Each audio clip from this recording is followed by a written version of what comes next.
In a day and age where people have been shouting from the rooftops that power doesn't matter in a console race, I've been seeing nothing but PS5 will be more powerful than the Xbox, or Xbox will be more powerful than the PS5. It really does show that when the generation first started, it was a very big deal that the PS4 was more powerful than the Xbox One. And for the last year and a half, it's a huge deal that the Xbox One X puts the PS4 Pro to shame. So of course, when the new consoles were starting to get some attention and both companies were talking about them, people were waiting to see who was going to have the power crown, so they can brag about it and feel justified in their purchase for some reason.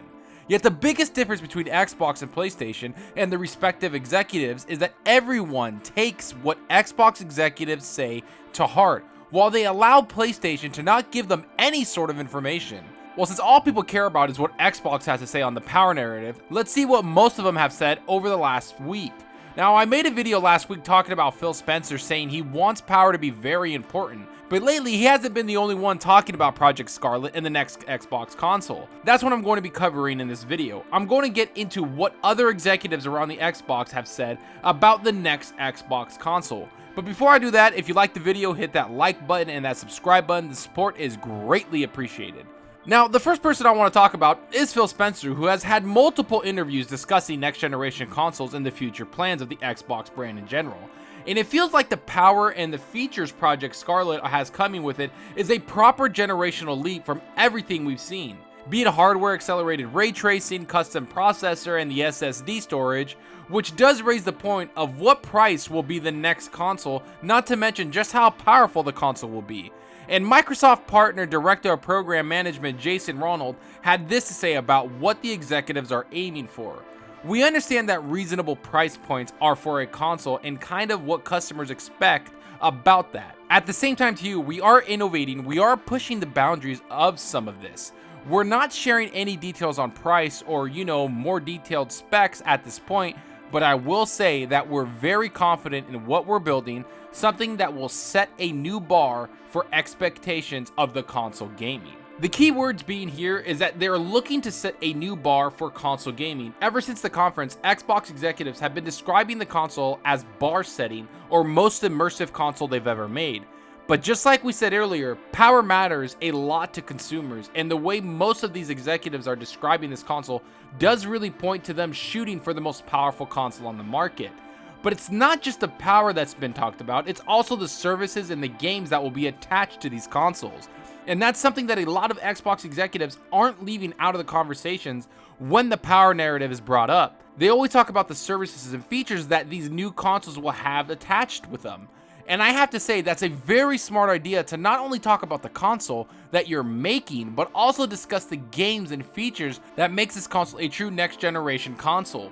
Because we all know when the Xbox One X came out in 2017, it was priced at $499, which isn't something a lot of people were willing to spend on a mid-generation console. Although I did purchase an Xbox One X and I've enjoyed it more than any other console I've ever owned, I still understand that a lot of people didn't go out there and purchase one because some people didn't think that the power boost was worth the investment. I would disagree with those people, but it does bring up the point that these next consoles should have significant hardware and software changes that entices people to purchase them. But again, power, features, and price are what matters most when people make a decision on their next console purchase. So it's telling when industry analysis Micropactor says the current spec list is suggesting a $499 price point, but believes Microsoft or Sony could end up launching their next consoles at $399. And to me, the price and power are going to be the deciding factor for a lot of people when they have to make a choice between both consoles. And that power narrative seems to be something that Xbox is aiming for, especially when most executives have said that. And Matt Booty, the head of all first-party studios at Xbox, has suggested this when he said this. But will this be the ultimate premium product? Is that what you're going for? I think it will absolutely be the most powerful immersive console on the market. And like Matt Booty just said in this video, it's obvious that Microsoft is aiming to make the next Xbox the best place to play your games. And I think they want that power narrative so they don't have a repeat of 2013 where the power narrative was easily in the hands of the PS4 and the price was even better on the PS4 side. It was one of the biggest mistakes Xbox has done as a brand, and for years they've been trying to make that mistake up to its customers.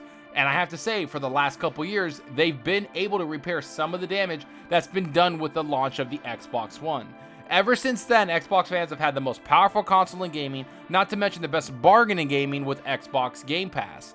But I'm happy they aren't just resting on the chance that their console will be the most powerful console, and that they have services like Xbox Game Pass. It seems that Xbox wants to give people plenty of reasons to buy their console.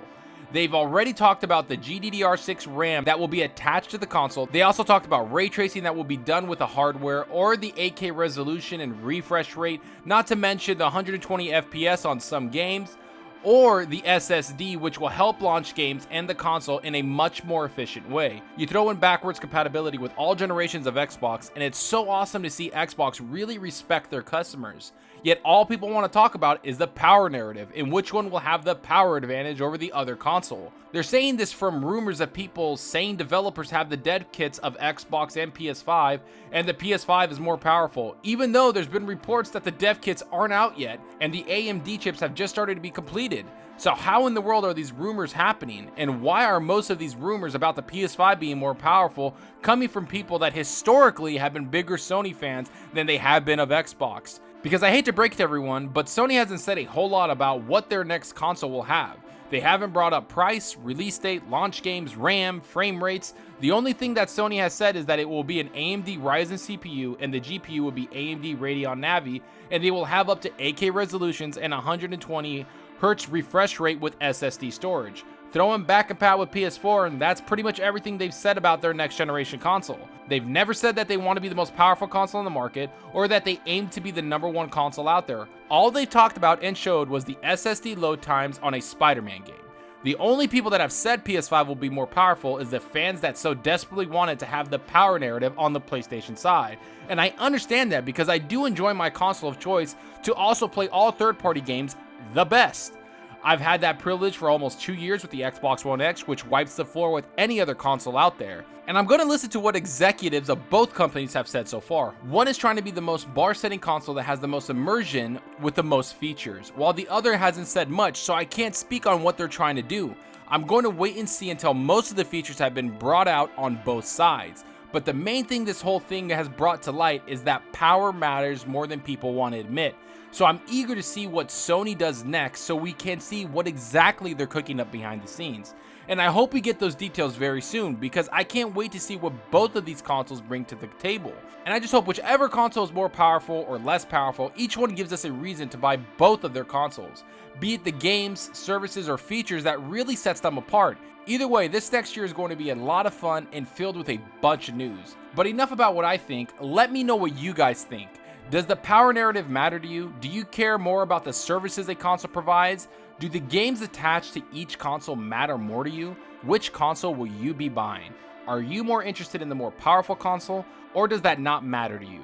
Go down below and let me know. And I hope you enjoyed the video, and if you did, please hit that subscribe button and that like button. Any support helps the channel out more than you know. And you can also follow me on Twitter @Zalker87. I'm always on there talking games and sharing my videos. Also follow me on Twitch, the link will be in the description. If you want to hang out and chat with me, I'm very active with my chat and always playing games. I hope to see you guys there.